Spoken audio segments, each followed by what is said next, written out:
Assalamualaikum warahmatullahi wabarakatuh. Halo Future Leaders, saya Teguh Pribadi. Dan saya Alham Noval.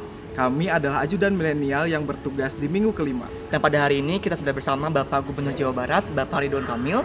Dan di sini kami akan bertanya beberapa pertanyaan yang akan dijawab langsung oleh beliau.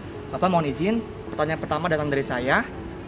Pertanyaan saya adalah mengenai tenaga kepemimpinan Bapak, di mana saya melihat banyak pemuda pada saat ini yang kebingungan dalam mencari jati diri dalam kepemimpinan Pak.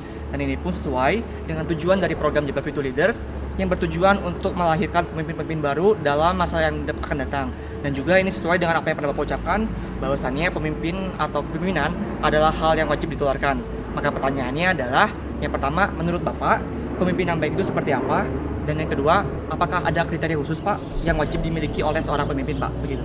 Ya, terima kasih Kang Aslam. Yang pertama, setiap orang adalah pemimpin.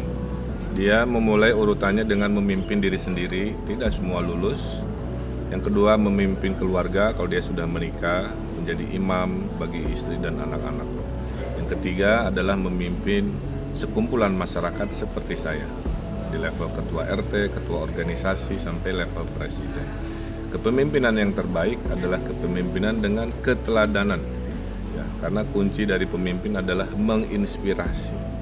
Di depan memimpin, di tengah mendorong, dan di belakang menyemangati.